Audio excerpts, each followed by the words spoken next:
2022년 이제 새해가 시작한 지도 13일이 지났습니다. 어떻게 보내고 계십니까?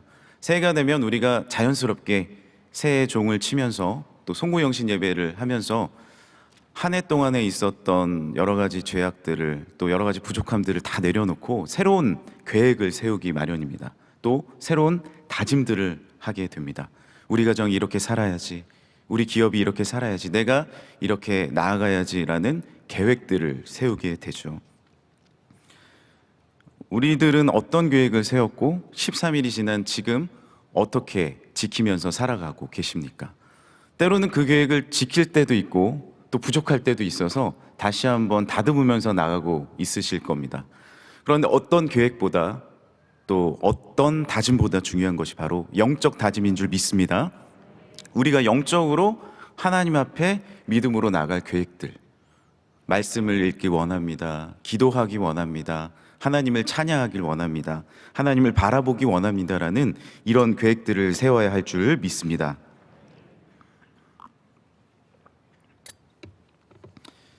우리는 성경을 읽으려고 이제 계획하지 않습니까? 그 성경을 읽다가 아마 이때쯤 되면 창세기 35장쯤에 멈춰 있을 가능성도 있고요. 레위기에서 못 나갈 수도 있고요. 이렇게 벌써 며칠 되지도 않았는데 영적인 계획들이 깨져 버릴 때도 있습니다. 근데 제가 이제 새벽 기도를 작년에 서보고 지금 서보니까 많이 늘어나신 것 같아요. 확실히 기도하시려고 다짐하시는 분들이 많이 있습니다. 그런데 재미있는 사실은 수능을 앞두고 새벽 기도 인원이 점점 늡니다. 수능 당일에 최고점에 이르거든요. 다음 날에 최저점이에요. 이게 우리의 모습인 것 같아요. 새해 하나님 앞에 내가 봉사하고 하나님 앞에 영적으로 최선을 다하리라 해서 많이 모이는데 점점 우리의 모습들이 이렇게 빠져나가는 모습들을 보게 되지 않습니까? 우리가 이 시기에 하나님 앞에 더욱 바짝 붙여서 하나님 앞에 찬양하고 영적으로 새로워지길 간절히 소망합니다. 영적으로 늘 다짐하고 영적으로 늘 깨어있는 사람들이 있었습니다. 오늘 말씀에 등장하는 바울과 실라였습니다. 그들은 2차 전도 여행 중에 하나님 앞에 계속해서 전도의 사역, 말씀의 사역을 하다가 어느 한 여인을 만나게 되죠. 귀신에 들린 여인을 만나게 된 겁니다. 그들이 계속 전도하는데도 뒤에 따라 붙여가지고 괴롭히자 주 예수 그리스도 이름으로 귀신을 쫓아내지 않습니까? 그런데 그것이 문제가 되어서 사람들이 그 귀신 들린 자가 점을 보지 않았습니까? 점을 봐주다가 점을 못 보게 되니까 귀신이 나가니까 점을 못 보게 되는 거예요. 나는 이제 아무것도 모른다고.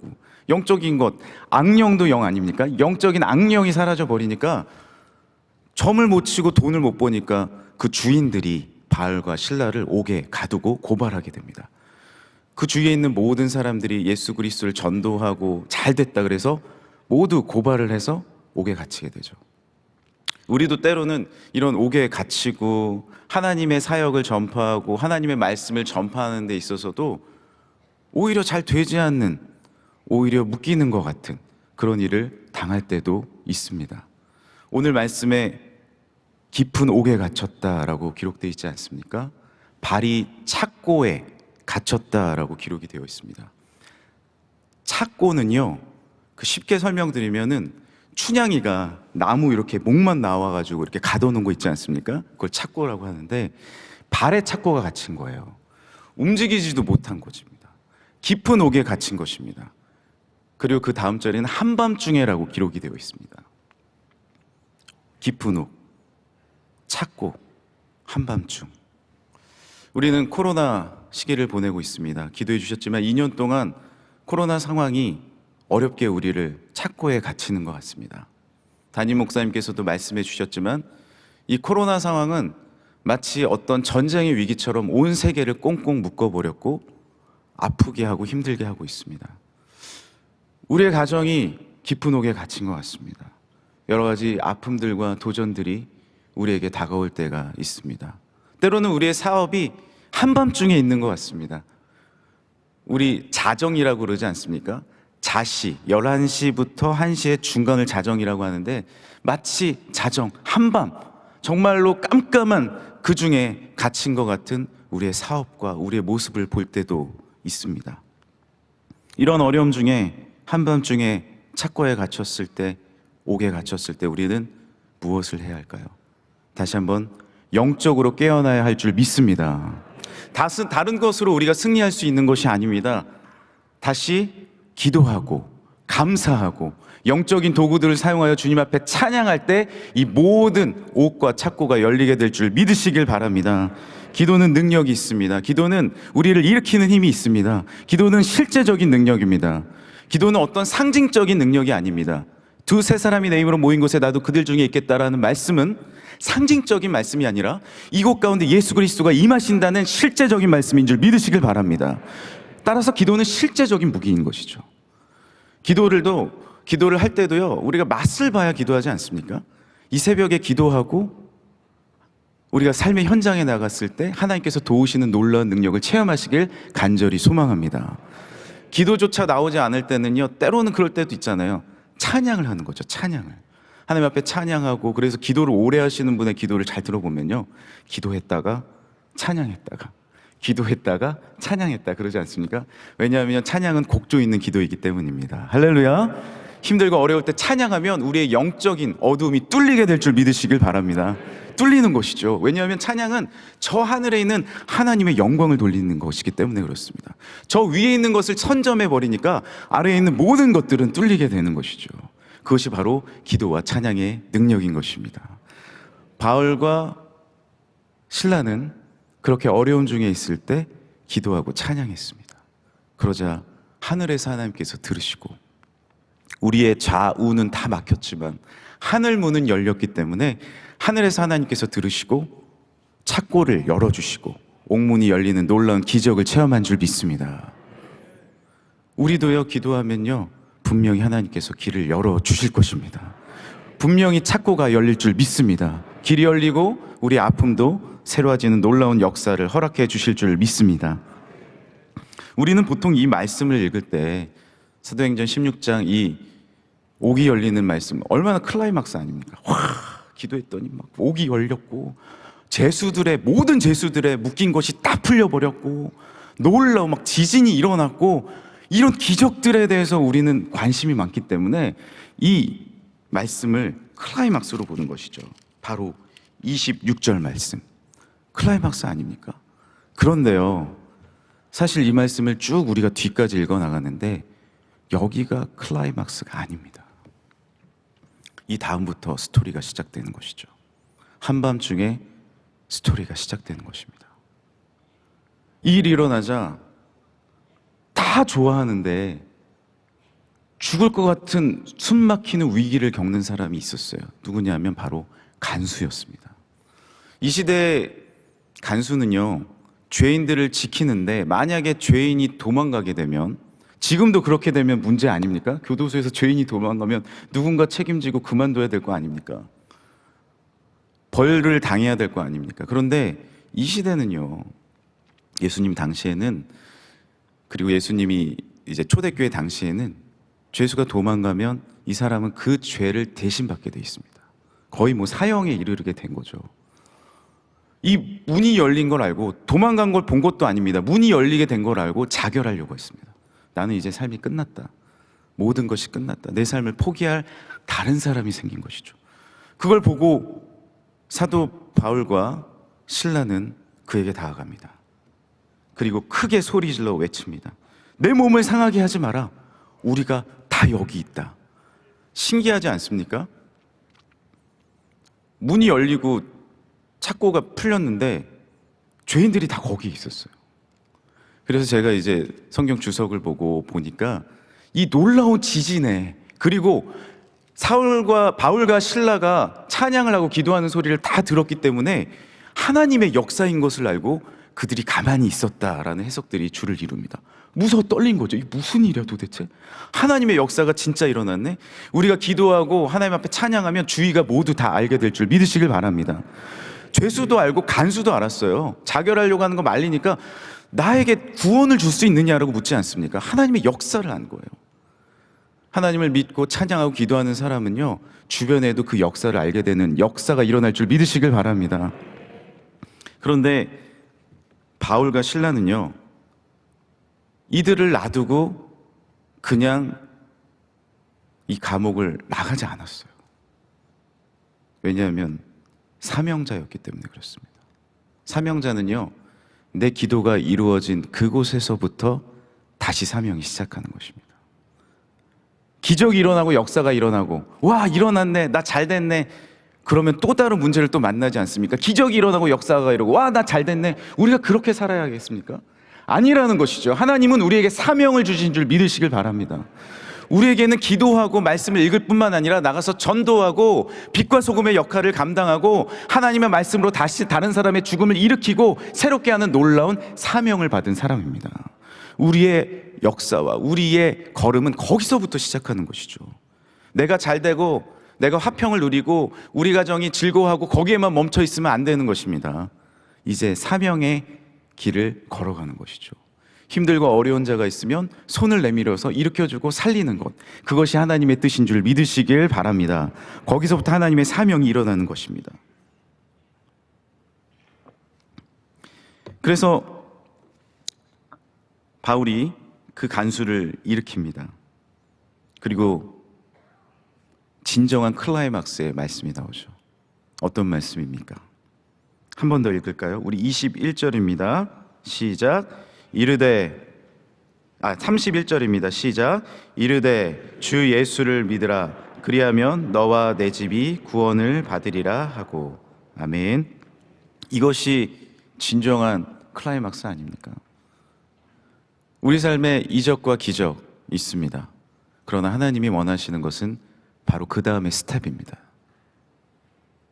우리가 받은 이 사랑과 보혈과 구원의 능력을 누군가에게 다가가서 주 예수를 믿으라. 그리하면 너와 내 집이 구원을 얻게 된다. 이 말씀을 선포하는 일인 줄 믿으시길 바랍니다.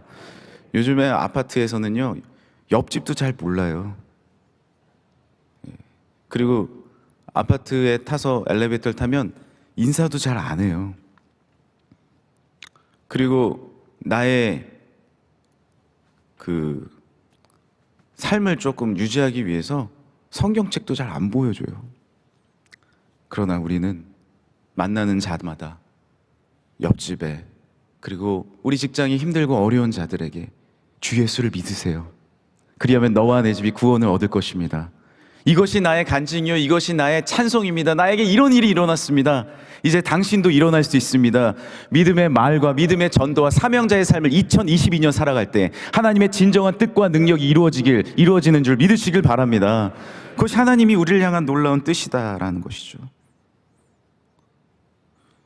그 말씀을 그 사람과 그 집에 전하게 되자 그 사람은 자신의 집에 있는 모든 사람에게 전하게 되고, 그리고 함께 와서 그 아픈 곳을 씻어주고 함께 식사를 하고 함께 하나님의 말씀을 듣는 놀라운 역사가 일어나게 되는 것이죠. 이것이 하나님께서 우리를 향한 하나님의 놀라운 뜻과 계획인 줄 믿으시길 바랍니다. 어려움 중에도 주님을 바라봤을 때 주님은 우리에게 빛과 소망과 능력이 됩니다.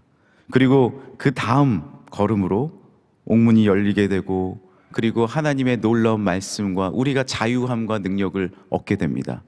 그리고 그 다음으로 우리가 하나님의 사명과 하나님의 말씀과 능력을 전할 수 있는 힘을 얻게 됩니다.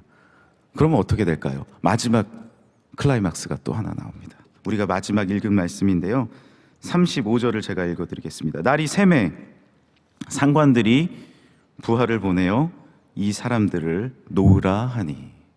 우리 생각에는 우리가 잘 되고 막 지진이 나고 옥문이 일어나서 내가 그곳을 빠져나가고 나만 즐겁게 되고 우리만 행복하게 되고 사람들, 그 주위에 있는 사람들은 보지 않을 때가 너무나도 많이 있습니다. 그런데 하나님의 역사는 뭐냐면요, 합력하여 선을 이루게 될 줄 믿으시길 바랍니다. 놀랍지 않습니까? 그 간수는 어떻게 되는 거예요? 전도는 했어요. 함께 먹고 마셨어요. 그 다음 날이 되면요, 이 간수는요 다 도망가게 되고 옥문이 열려가게 돼서 이 간수는 끌려가가지고 사형 집행을 당하든지 문제가 일어나게 됩니다. 나도 거기에 머물러 있으니까 또 잡혀서 들어가게 돼요. 하나님을 전하게 되고 내가 예수 그리스도를 선포하게 되고 우리 가정에 예배 드리게 되고 다시 한번 하나님을 바라보게 되고 이 코로나 상황에 주님 앞에 전해 나와서 예배 드리게 되면 뭔가 문제가 생길 것 같아요. 그런데요, 하나님은 사명대로 사는 사람을 문제의 길로 절대 인도하지 않습니다. 하나님은요, 내가 이렇게 하면 될까? 때로는 그렇지 않습니까? 내가 하나님의 말씀대로 살아야지라고 하는데 내가 이렇게 살면 내가 손해볼 것 같아요. 내가 하나님의 말씀대로 이 선한 사업에 투자해야지 했는데 그 다음 길이 보여요. 여기에 투자하면 내가 잘 안 될 길이 보여요. 우리 시험 보는 학생들은 내가 공부를 열심히 해요. 요즘 아이들 얼마나 경쟁이 심합니까? 근데 옆에 있는 친구가 그 문제를 못 풀고 당황하고 있는 거예요. 나 이거 풀어줄 수 있어? 대학생만 돼도요, 안 보여줍니다. 왜냐하면 학점이요, 그 다음 직업을 결정하기 때문에 공유를 안 해요. 근데 하나님을 믿는 사람은 하나님 뭐라고 말씀하세요? 알려주라는 거죠. 베풀라는 거죠. 나눠주라는 거죠. 그런데 나눠주면 나는 안 될 것 같은데요. 근데 하나님은 뭐라고 우리에게 말씀하십니까? 주라. 그래야면 후이되어 누르고 흔들도록 너에게 안겨주리라. 이것이 하나님의 법칙입니다. 내가 이 시기에 나도 할 게 너무나도 많은데 아니야, 하나님의 말씀을 전해줘. 옆집에 그렇게 하나님의 말씀을 전하고 선포하고 알려줘. 이것이 하나님의 법칙인 줄 믿으시길 바랍니다. 그랬을 때 어떤 일이 일어나는 거예요? 그 다음 날에 상관들이 와서 부하를 보내서 풀어주라는 거예요. 바울과 실라 풀어주라는 거예요. 이 놀라운 역사가 일어나는 겁니다. 하나님은요, 그 다음 날이 되면, 한밤이 지나면, 어둠이 지나가면요, 놀라운 새벽의 미명을 허락해 주시는 줄 믿으시길 바랍니다. 어두울 때 오셨잖아요. 이제 기도 오래 하고 가시면 해가 떠오릅니다. 이 겨울이 지나가면 얼음은 녹습니다. 합력하여 분명히 하나님이 선을 이루게 되실 줄 믿으시길 바랍니다. 망설이지 마십시오. 하나님의 말씀대로 그렇게 사십시오. 이 다음을 생각하지 마십시오. 하나님의 말씀대로 선포하십시오. 때로는요, 이 목회자는 어떤 유혹에 있냐면요, 말씀을 막 준비를 해요. 뭐 예를 들면 원래의 말씀을 준비를 해요. 말씀이 너무 좋아요. 그럼 내일 새벽 예배 말씀을 전해야 돼요. 이거 새벽 예배 할까? 이게 더 좋은 말씀을 아껴두고 싶은 그런 유혹이 사실 있습니다. 말씀을 전하다 보면. 그런데 원로 목사님도 말씀하시고 담임 목사님도 말씀하시지 않았습니까? 말씀은 아껴두는 게 아닙니다. 모든 것을 다 짜내고 나면 나 전할 거 하나도 없을 것 같은데, 그런데 하늘에서부터 하나님께서 허락해 주시는 것이죠. 우리의 선함도 그와 같습니다. 복음도 그와 같습니다. 재정도 그와 같습니다. 재정을 우리가 아껴둔다고 절대 모이는 것이 아닙니다. 근원은 하나님께 있는데요, 하나님의 법칙대로 우리 명성교회가 재정의 50%를 선교와 구제에 쓰지 않습니까? 이런 교회가 세상에 어디 있습니까? 그런데 하나님께서 또 허락해 주시는 거죠. 왜? 하나님의 시점에서 보세요. 하나님의 법칙대로 사는 사람 부어주시죠. 하나님의 법칙대로 사람 밀어주시죠. 내 고집대로, 내 능력대로, 내가 계산하는 그 나의 작은 지혜로? 아니요. 사람의 지혜로 사는 것은 분명히 한계가 있습니다. 하지만 하나님의 십자가의 지혜로 사는 사람, 하나님께서 책임져 주실 줄 믿습니다. 간수가 와서 다 풀어줘라. 하나님께서 허락하셔서 모든 것이 풀리는 자유함의 역사와 능력이 우리에게 주어질 줄 믿습니다. 그것이 바로 사명자의 삶입니다. 2022년 하나님께서 허락하신 이 한 해, 우리의 생각과 우리의 깨와 내 한계로 사는 것이 아니라 하나님의 능력과 합력하여 선을 이루어 주시는 하나님의 사랑과 성령의 능력으로 살아가는 우리 모두가 되길 간절히 소망합니다.